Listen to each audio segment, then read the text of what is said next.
What is up? It's your boy John Street, IFBB Promise to tell like it is. Welcome back to another episode of the podcast Uncut. Today I got a special guest for you. Today I got my boy Sam Primo from InnerAnimalExperience.com. So guys, make sure you guys check out his website. I really want to get to this and talk to this guy because he's a very special individual that I met. We organically met actually through a mutual friend. Met in Vegas, and we were just all collaborating together, and I saw him and I'm like, yo, this guy's got a story for sure, and it's inspiring. So I want to kind of keep it on the low and just organically have the story out, and it's something that you guys need to hear that is extremely inspiring, and we hope to draw some inspiration to others from this video. So without further ado, this is my boy Sam. What's up, man? What's up, Johnny? I appreciate you having me. And dude, it was such a crazy experience meeting you. Like, man, so with my company, Inner Animal, it's a fitness apparel brand, and we made our way out to Houston. I'm from Lafayette, Louisiana, so made it out to Houston, and it was a good event, man. It was just real stressful, had a lot going on, a lot of health problems, and man, but we killed it. I met Julius. He was a cool guy, kept in touch, and this man calls me in October. He's saying, hey, bro, are you going to the Olympia? It's going to be in Vegas. And I said, well, no, man, I'm saving up for my stem cell procedure. I'm learning how to run this company. I don't just have the money to go out and fly to Vegas. So thankfully, Julius hooked me up. He flew me out and met the crew. So I met Johnny, shot some awesome content just with some great people, and really inspired me to get out there. I've been working diligently to try to get out of this wheelchair, and I feel like now is the time, and I'm ready to start putting it on camera and show you guys what I've been working on the past few years. Cool. So so you guys probably don't see right now. Sam is in a wheelchair, and we're gonna get to that very, very fast. But just so you guys can see, he's in a wheelchair right now, and you got to hear his story. So how do we get here? Tell us everything. I want to hear everything. So, all right, fresh out of high school, I was young, dumb, and full of what, but I was just a kid, a drilling junkie. I loved to cut up, so I bought a street bike, dude. It lasted all but a month, and one night riding home in the rain, the older guy, I guess, just didn't see me, cut out in front of me. So the bike slid 50 feet. I hit the side of the truck, and dude, like basically diving into a pool. I dove into the concrete. Thank God I had a full face helmet on. The helmet took most of the impact, but I did end up breaking two of my vertebrae, my arm, my pelvis, puncturing my spinal cord, which left me with paralysis. So I'm a T8, incomplete spinal cord injury. So about nipple level down, a little bit under nipple level down is where I'm paralyzed. So this feels normal. This is like super tingly. But yeah, that was the craziest thing in my life. I've done some crazy stuff, but I basically woke up to a surgeon and my mom, and they gave me the rundown. I was, I'm still drowsy on all the drugs and stuff. I'm in the ICU. I'm like, where am I? My mom's crying. She's frantic. The surgeon says, you broke your T8 and T7 vertebrae. They fractured, and a part of the bone marrow or whatever, the bone particles punctured my spinal cord. So leaked out the spinal fluid. My muscles reacted in fight or flight mode. They, just jammed up and caused, I guess, a pinch in my spinal cord, leave me with paralysis. So yeah, I woke up. They told me that, and I was like, no way, man. I need to get up, go smoke me a cigarette. At the time I was smoking, they said, the doctor said, well, go ahead and try. And I couldn't lift my arm off, like my shoulder off the bed, and I freaked out, panic. I was like, it's like waking up in a nightmare. It's so surreal feeling, and it's, yeah, I had a million thoughts going through my mind, but the first one was, what the fuck? Yeah. Wow. So you're how old when this happened? I was 17, fresh out of high school. It was like a month and a half after I graduated. And you're 23 now. Yes, sir. Yep. Okay, so you're 17 years old, and you only had a bike for how long? Dude, I was riding for maybe 2 months. I'd ride my friend's street bikes, and then I went out and bought my own. And yeah, my own street bike, yeah, that didn't last but a month. What kind of bike was it? I was riding a 636, so I was in the street bikes, crotch rockets. Like I said, dude, I thought I was King Ding-a-ling and had the world owed it to me. So I rode the road like it was my own. And I'm really glad the incident happened the way it did, because man, the way I rode that thing, it could have been 10,000 times worse. Yeah. So walk me through this, because not many people know. I don't know if they do or not, but not many people really know the experience of what it's like to go into an accident like this, wake up, and then, realize, you're paralyzed. Now again, like, you go through that, and then, you go through the next day. Like how long did it take for that to like really like settle in? Oh, it still hasn't 100% set in. I kind of built a different mind frame around it. But yeah, originally they said, whenever you get this type of injury, you typically don't walk again. If once you lose feeling, sensation down to your toes, to basically get comfortable living life in a wheelchair. And dude, 17, fresh out of high school, I was like, there is no way that I'm letting this happen. Me essentially, it felt like my life had just been taken, because now I'm in a perfectly normal body, but I'm trapped in it. I'm looking at my feet and they're not moving. It's like trying to tell that door to open without trying to go physically touch it. Yeah. It's such a crazy, it's a surreal feeling. It kind of drove me insane for the longest time. Yeah. I really didn't, I guess, cope with it until I got back home 6 months later out of the hospitals. And, my friends really encouraged and uplifted me. And they kind of got me out of the funk, because it was, super depressing. I was suicidal at parts, because it's like, man, my life just got started, then it got ripped right from my hands, which was something you never think you'd wake up to. Yeah. So like, I mean, and that's something that, everyone probably thinks about, and I definitely think about it too. Like, it's like, what kind of mental state are you in at that point when, 17 years old, and you realize at this point, like, you're being told by the doctors in that point, and anyone in anyone's life, when a doctor says something, you're bound to say and trust, yeah, you're right. If I'm not walking anymore. So like, mentally, like, bring me through like that kind of like, that uphill battle, in the mental struggle, how was your mental health through this? Like, give me detail of that. Dude, it was trash at the beginning, let's be honest. 'Cause like I said, 17, I'm young, and like I was about to move to Florida. I was gonna go start come go to school to be a motorcycle mechanic. And so my life just got completely flipped. It's like, okay, now I can't really work with my hands, or at least not the same. I can't go out and ride, I can't cut up and just do as I please. So what do I do now? So initially they'll send you off to a therapy hospital to kind of teach you how to live life in a wheelchair. And the whole time, bro, I'm in denial. I'm my heart's shattered. Honestly, that's the easiest way to put it. Because, like I said, I'm trapped in a body. I wasn't strong enough to move around, so I'm having friends or nurses, people pick me in and out of bed. On this little Hoyer lift. That was crazy. To just think, wow, a month ago I could just hop out of bed and go about my day. Now I have to call a nurse, wait for her. She picks me up in the Hoyer lift. Now I'm off to therapy. They say, well, they'll teach you ways to maneuver in the chair, get in and out, handle things around your house and stuff. And the whole time I'm like, why are we wasting time showing me this? I'm like, show me how to walk, show me how to turn these things back on.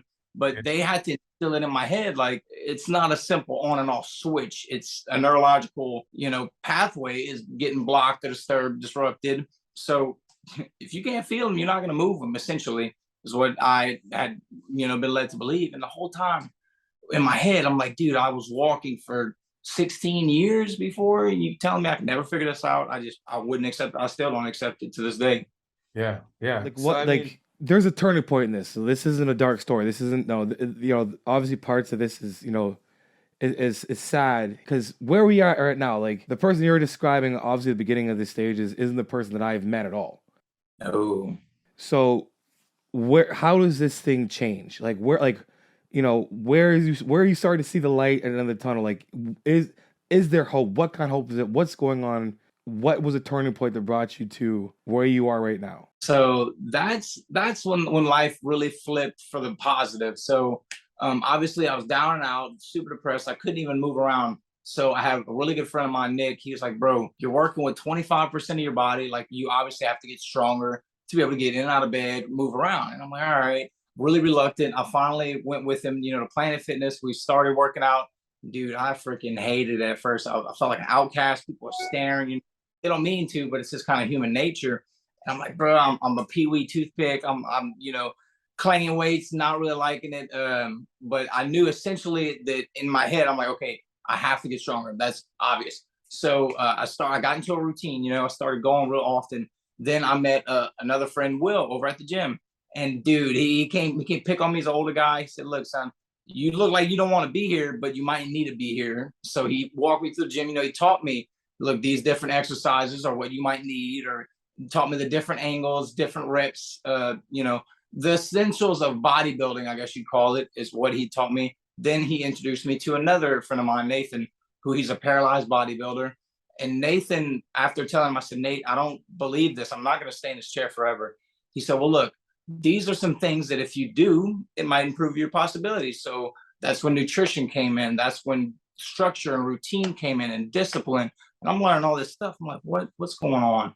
Meanwhile, I'm enrolling in college. I went to SLCC, got a degree for AutoCAD because I like to draw up house plans and stuff. So I was like, okay, I can't go cut grass anymore. Let me try this. So I'm in school with that. I'm in the gym. I made friends with the manager at the gym. They hired me. So I was a front desk, clerk. I'd sign up people, give them tours in the gym, and just being in the gym 8 hours a day. The atmosphere, the people I'm meeting, it was so refreshing. It was like, wow, here I am, pity me, when all these people are so optimistic. Like, if life sucks so bad, why is everyone looking up for it? And so I said, okay, well, that's kind of where the perspective change, is where the mental change came in.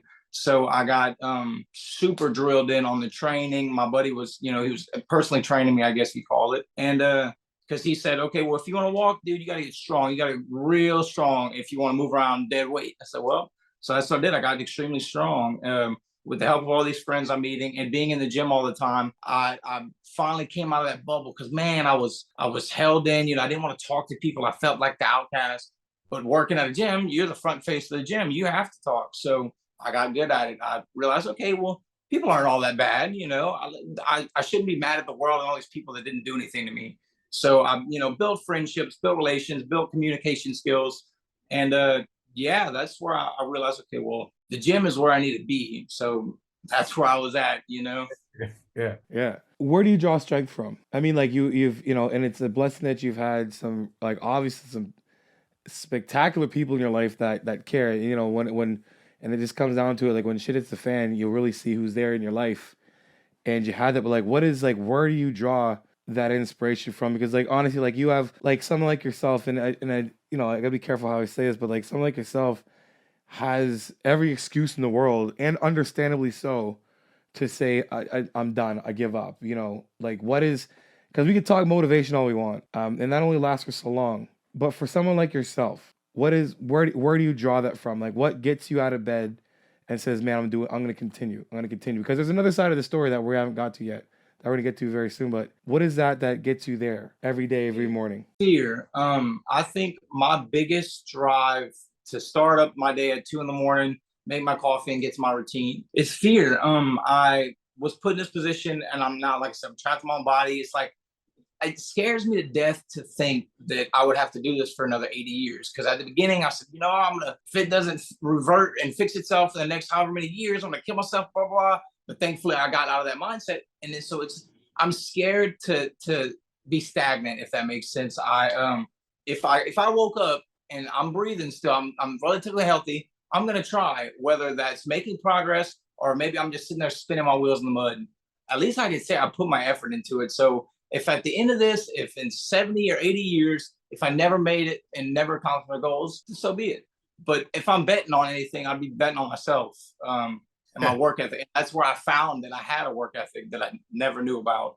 Yeah. So what does your, so like, before we get to the next, what does your day look like for you? Like, obviously before, when you're, before the accident, your day, like, I don't know how much you've looked at that, but like now, like, for us to know, what does your day look like? Dude, it's so different. Okay.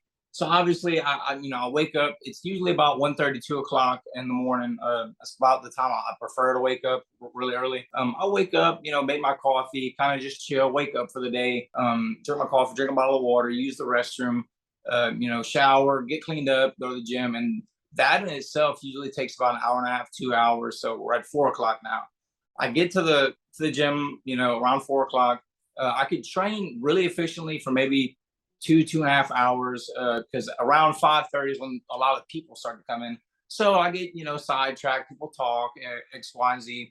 So I get my first hour, hour and a half of solid in the zone, like, dungeon mode work done. And then I could, titter tatter, make my videos or my content for the day, and then go about my business. So I'll do that. Then I'll hit the cafe in the gym, eat my breakfast, normally followed by a protein shake, go out to the car. Typically, I come back home, and if I have orders from the previous day, I'll pack them all up, have them shipped out, or I'll say, okay, I'll go to my inventory, plan what I'm going to order, plan my drops, stuff like that. And then after that, it's typically filled with either visiting with friends, or I like to. I'm now being a business owner. I'm starting to meet a lot more other like-minded business owners.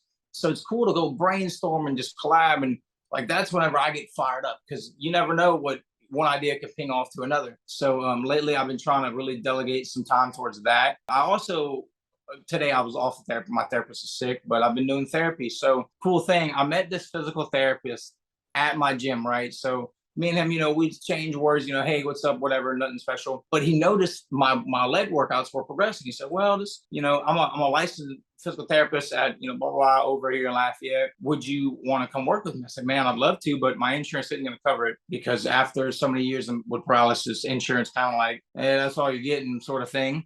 So anyway, this man's been training me on his lunch break. Once a week I'll go. We started walking. Well, we started with standing. It was because that was the most significant exercise I've found yet, was to stand. It's very difficult. Obviously, requires everything under my injury level to do. So I was like, okay, I'm gonna drill it. Some days it would work a little bit, other days not really. But once I started working with a professional, now he understands, and all my questions on how to think about neurons and neurological level of things, he's able to answer. And that's helped my workout, my recovery efforts, I guess you could say, have skyrocketed. So I'll typically go to therapy, hit lunch, and then handle my afternoon routine. So that's a pretty normal day. Yeah, I mean, that's a big day.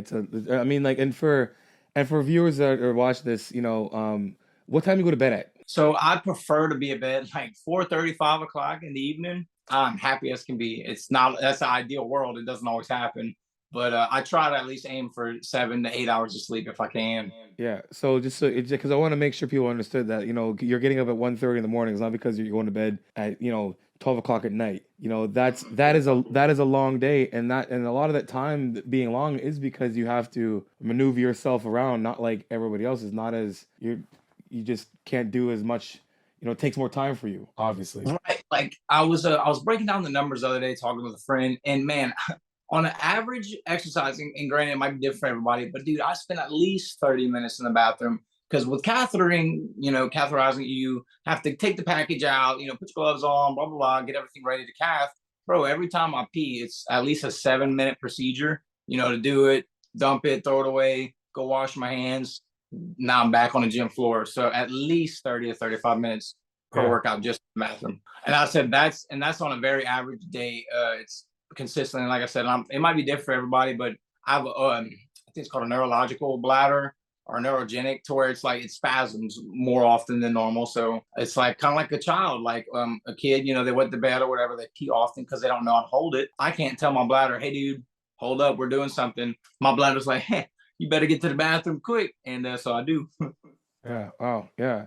And then, like, obviously, like, training, like, for the average, what would say, like, say you're doing like a pull exercise, how long would it take you to finish 4 sets of a set exercise? I'd give probably 15 minutes, because one, I prefer slow, really intense mind muscle connection training. Yeah. Some of the machines, especially dude, like plate loaded machines, that is a hassle, because with little to no ab engagement, you can imagine how hard it is to get a 45-pound plate off the floor onto the rack, or vice versa. Yeah. So to set all that up, to do I normally do sets at 10 to 12 rep range, unless I'm doing a burnout or whatever. Yeah, easily 15 minutes. Yeah. Yeah. It takes time. So another thing, like, just to make it clear, because some people like standing. Like, what do you mean standing? You said you get a severed spine. Explain that. So, well, how do I elaborate? Let's see. So, being paralyzed, it's whenever your nerves are basically, there's a kink somewhere, or you had your spinal cord severed, or anything. Mine was punctured. So it's basically like getting my wiring harness to my whole body and just grabbing it. So now my brain can send the signals. The nerves are still there. I just have to tell it where to go. So through the years in the gym, and being with all these uplifting people, and all I could talk about is getting out of this wheelchair, I started going, try the leg machines. I originally started, I'd get on the little leg extension machine. Dude, my legs wouldn't even budge. Sometimes they twitch, but not much. But then with therapy, I started being able to kick out with resistance bands. So I took that, and that little spark of insanity really got me ignited. So I raised up a bunch of funds and got stem cells. Stem cells kind of help us rebuild ourselves at a molecular level. The way you think about your muscles tearing and rebuilding themselves, it's kind of similar, but obviously we're not tearing down the central nervous system. Basically, like adding new building blocks to it. And if there's anything injured in the area, they send inflammation, and your body, with what we do with inflammation, it sends all the nutrients, sends those building blocks. So if there's any kink in the wiring system, theoretically, it would that's where it would fix. So about a month after the stem cells, I noticed a little bit more spasticity, but then I could get on a leg extension machine and kick out weight. It was more of a spasm, but it's me saying, hey, do something, or if I move it a certain way, twist a certain way, it would do it. So, dude, constantly I literally try this every day, no matter Yeah. what upper body is. I'm gonna try to fire my legs some way or another. So from that, I progressed to being able to kick out with the leg extension machine. There's a tricep press bar, pretty much like a seated dip machine where you get a good tricep burn. But I'm like, man, what if I could try to stand on this? So I would try to stand, and sometimes my legs would kind of spasm a little bit, hold me momentarily, and then buckle. And so I'm like, okay, well, I need to work with that. So meeting with the therapist and a couple other friends like the gym bros, we kind of thought of it like, okay, well, in theory, we're sending these stem cells to fix whatever's broken. Now we have to figure out how to send the neurological message like, hey, I need this foot to move, or I need this leg to swing out, whatever. So with that, I'm like, okay, to stand, I got to think about pushing the world away, or like my tricep, the way my tricep feels tightening up, that's what my quad needs to do. So as I'm starting to rethink of how to rewire the way my body's sending the signals, it becomes more responsive. So I went from, like I said, not even being able to kick out with a rubber band barely, to leg extensions, to now I can stand momentarily. So, dude, that's got that fire into me. Now I'm like, okay, it's right at this point, we're probably 3.5 years into the injury, but I'm seeing something. So I'm like, oh shit, dude, I gotta run with it. So I just kept the momentum up, and I said, all right, well, I can stand. So that was my new workout. I would stand as long as I could until either my triceps would give out, or my shoulders, or because obviously my legs, if they're putting out a little bit, it's like I still can't really tell how sore they are. So I'm just gonna try them until they're like, look, cat, that's a wrap for the day. But so as I progress with that, now the stand is getting more fluent. Now I'm starting to say, okay, I got that mind muscle connection where I need it. How do I turn it off? How do I turn it on? How do I turn it off? So that developed into like little partial squats, stuff like that. And now it's just kind of escalating to single leg work, unilateral work, to where I'm firing one, unlocking the other, vice versa, to facilitate steps. Yeah. So people understand, like, when it comes to like your body, like we only have to really, pay attention to around six things we can consciously control. Scent, smell, what's around us, what we're hearing, what we're doing, talking. We're getting down to like two more things, and then that's a wrap for you. The body does everything else. So like when you walk down the street, you don't have to say right, left, right, left. Extend your knee, curl your knee, put, plantar flex, dorsal flex. You don't have to tell your body to do all the things. It just does it. And you're at a point where this is like the ultimate this is like the ultimate muscle mind connection you can ever have. Like to like a molecular level where you got to like really, tap into that, like, those motor neurons to get your body to move, which is like, I've watched some videos, and they're gonna pop some of these videos up, but I've seen them like that was like, watch those videos was getting me like excited. I was like, because when I see you doing like leg extensions, or you're doing hamstring curls, and it looks to me like at the end of your set you just tackled a quarterback like and won the Super Bowl. That's what it looks like, or like it looks like you just had to like the highest like point of like dopamine release, that like you're just like, yes, and I'm looking at this thing and I'm rooting for you. So it's cool to see that, and a lot of people say like, what are you complaining about type thing, and it's not to look down or pity, but more for encouragement and inspiration from someone like yourself, because you're 23, man. You're young, and you got the whole world ahead of you, and it's amazing to see someone like yourself that at such a young age, and it's good that you're young age because you're still strong in your mind. You have a good, strong mind, and you have hope and aspirations. And I think a lot of that does help with, you continuing on a day to day. But it's amazing to see and learning about this more and more. But again, it's like your business. So tell me, inner animal experience. How does that come? Like, when did that come in place, and how's it going so far? And what are you trying to achieve with that? So the funny thing about Inner Animal, so obviously as I'm making all these friends in the gym, the community's, taking note. I moved from one gym where I worked at and trained for a year. Inner Animal came about once I really started to kind of make a name for myself in the local community, and people just really took note and told me very often how inspiring it was or how motivating my work ethic was, because they would have the same common thing that a lot of people tell me. It's like, well, what's my excuse? Some days I want to sleep in or hit the snooze on the alarm, and then I remember Sam's over there getting his wheelchair broken down in the pouring rain, still making it to the gym. What's my excuse? And that started to fire people up. And it started with people of in the 20s, 30s range, then the older people, and then even younger people. Like I think right before I started my company, I had like a 12-year-old, like a middle school. He came up, told me the same spill. I'm like, man, so this is really impacting all type of different demographics, people with different thought processes. If I was old Mr. Joe, I really wouldn't care why this kid's doing this. But if it seems to fire up everyone, I was like, what do I do with that? So at the time, that was the Gymshark rush, so you see a lot of Gymshark stuff. You saw a lot of Nike, Under Armour, just the typical gym brands. I'm like, man, I want to make a brand. I want to make a fitness page, because at this point I was already kind of posting on my personal stuff like, hey, I figured out a chest fly and this and that and this and that. And people are like, oh, that's awesome. He's out here exercising, trying to better himself. So I was like, man, I'm going to do something with that. I'm gonna make a name for it. And then so I'm really big into gorillas. That's why, hence the big gorilla tattoo on my arm. Oh, dope. So I got that for my 18th birthday. But anyway, so I was like, okay, I'm gonna find a cool gorilla logo, and I'm gonna make a page. So I found the logo, made some tweaks to it, kind of made it mine. And then I'm like, all right, we're gonna call it Gorilla Genetics. I told my friends that, and they were like, I'd probably try to. You can find something better. You So guys are we're in the. good, man. I'm spitballing ideas. I hit Inner Animal, and they're like, hold up, that's kind of like it's a little ringy. Look it up. And I looked it up. I didn't find anything that was already previously a name. So like, man, we're gonna do it. And one of my buddies is an auto lawyer, so he's like, bro, go home, get an LLC, file this stuff. So me not knowing anything about business, I got on Google, said, where do I get an LLC? I filed my paperwork, and I was like, cool, and I have a company. Now what do I do with it? So I ordered a bunch of shirts, just blank shirts, and then got this gorilla logo printed on them, locally. And people were like, man, oh, that's awesome. It's a big loud gorilla charging. It makes me feel amped up. I want people to see these logos and see these videos and just get fired up. Like, I don't care if you're going golfing or going to church, going to work, going to the gym. You could be amped up. You could turn yourself up. And if you're putting that extra oomph, if you have that extra confidence boost or whatever, the little mental kick, you're gonna perform better at whatever you're doing.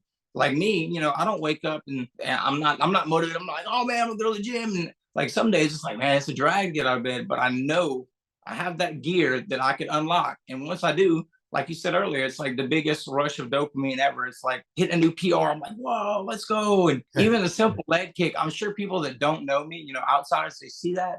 So like, this kid just kicked 5 pounds and now he's hollering. And I'm like as excited as can be until they get to know it. Like, oh wow, this means something, this is cool.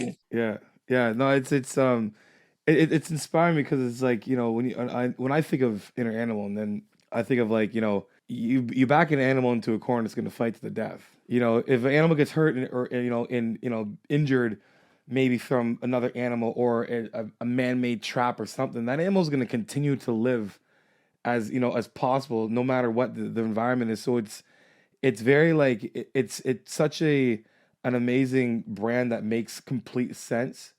Cause like everybody has that inner animal, like they do. Like when I say it, I'm like I'm ready to like just get up and just what I'm saying. Like I want to just it gets me up. So it's cool to see that, but to see it from someone like yourself, because anyone can be like inner animal, and like I can be like inner animal. Look at me, I walk around my 2 feet and my working legs and arms. Yeah, it draws inspiration because I can do that, and the inspiration more so comes from just being consistent with it. But seeing someone like yourself who has, like I said, every excuse in the world to be like F it, and to be supercharged over like, and when I say like progressive overload your life, dude, you were like the epitome of that.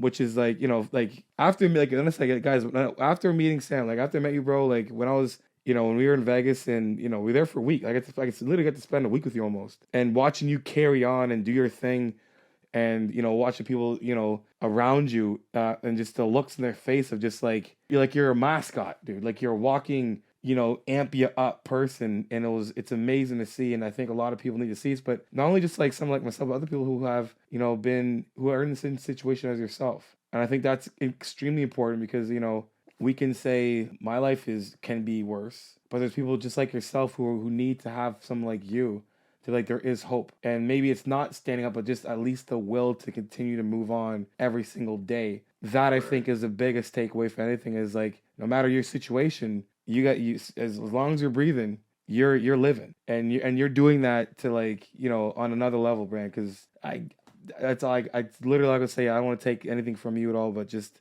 you're inspiring as hell, man. And I want to get you on this channel because I find it's very important that we put people like you in the limelight because you're the true hero, to be honest, like honestly. So like what can we do like like where can we donate? Can we obviously we can buy your clothes? Obviously, guys, inneranimalexperience.com, that's what it is, right? Yes, sir. That's me. And then also on Instagram, Inner Animal Experience. We also have a link tree in our bio. So it's got my website with the merchandise. Please excuse the website. We're working on it. But anyway, we also have a GoFundMe. I'm working on my third round of stem cells. So the first round, I went from barely little twitches to I can kick out weight. The second round, I'm able to stand. I just made 250 feet in my walker last week. So I'm really confident this third one is going to get me out of this chair.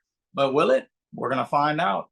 So I have a GoFundMe on the link as well. And then other stuff like our TikTok, Facebook, just to kind of keep up with us. But yeah, my mission, honestly, is to just spread the message, man. We're trying to tap into that how'd you say, your primitive instinct to just do better, to adapt and overcome, regardless if you're injured or if you're just tired or if you're hurt or if you're mentally scarred in this way or another. There's so many challenges that we face for just day-to-day humans. We go through a lot of stuff, bro. That's why I'm not real big on the what's your excuse. Like, I like the thought of it, but everybody's got a certain story, a certain excuse. So I don't devalidate it, but I do say I challenge it. It's like, wow, that is a legitimate excuse, but why aren't you working? Like, why aren't you overcoming it? Because like you said, I've got quite a few excuses, but I've never had that thought in my head to where my problem's bigger than my solution. I have to go find a solution that's going to be bigger than the problem, Yeah. So if we could really spread that out and get these people to understand you have unlimited potential in you. So if you just tap into that inner animal and unleash it, the world is yours in whatever avenue, whatever your hopes, goals, aspirations are. Yeah, that's amazing, man. Well, we gotta look, guys. Let's get a part of this. Let's donate honestly to GoFundMe. And when the saying is like it takes a village, it does, and it's cool that we can always put into your progress and then giving that hope and aspiration to other people like yourself that there is hope out there, that there are people that actually care to see you make it, because when one person like yourself make it and make progress like that, then other people are going to do the same thing. And I think we can all just pitch in as a community, especially in this industry where regardless of like your background, demographic, health fitness is health fitness. And we all share that together. And that is at the epitome and at the core of our progress and process. And let's get this guy some donations 100% for him. Let's watch the progress and let's see this guy continue to progressive overload his life. Look, man, is there anything else you want to say? I'm definitely going to get him back on again. We're going to collab. We're going to do some workouts together. That's going to be the next thing, 100%. The next collaboration I'm doing with my man here, Sam. We'll be in the gym, train together. We're going to do some awesome leg workouts. Can't wait to see it. Yes, and sir. I want your viewers' opinion. So we went ziplining. The first time me and Johnny met, we ziplined over the Vegas Strip, which was legendary. But we could top it. Do they want to see you skydive? I don't know how brave you are. I've done it for my birthday. That was phenomenal. But he said, I don't know. I guess skydive. We good, man. Let's do something. Something, man, because I definitely want to meet up with you guys again. Y'all are a phenomenal crew, and I can't wait to do more work with Mix Tarzan and Julius, the crew. And I'm just excited to see where this takes me. I truly have a passion for trying to move people in a positive direction, and health and fitness just seems to click for me. Yeah, it makes sense. Yeah, dude. But hey, again, man, absolutely inspiring, motivating. Love that you came on. Love that you told your story, and I know this story is going to hit home for a lot of people and give some people hope, and inspire a lot of people, a lot of kids your age, my age, older. Like I said, man, everyone got their inner animal, man, and appreciate you getting on the channel. And guys, make sure you guys follow Sam Primo over at Inner Animal on Instagram. Tell me where we going? Where are we following you at? So if you want to keep up with the progress story, we have Inner Animal Experience, which is the brand's page online. Tons of reels, and you could see a lot of my progress from previous years to now. And I also have Inner Animal Sam. That's my personal account. Same thing. I post progress. I want to start venturing onto the YouTube platform. So I want to build a community because, like I said, a ton of like minds moving in the right direction is only going to help. So I definitely am working towards building the community and just showing you guys how possible it is to unleash your inner animal. Yes, yes, sir. All right, man. That is it, guys. Hope you guys enjoyed that video, guys. If you did, make sure you guys like, subscribe, and share. You don't become with the telecast, transparent, vulnerable truth. And guys, coaching, all the good stuff in the description below. Those discount codes and promo codes, the information on my coaching below. And guys, make sure you guys add my man on Instagram and TikTok and YouTube. Myself too, and all of it. Add us both. All right, so guys, you know how it is. Iron sharpens iron. And progressive overload your life and keep on dream chasing. Peace.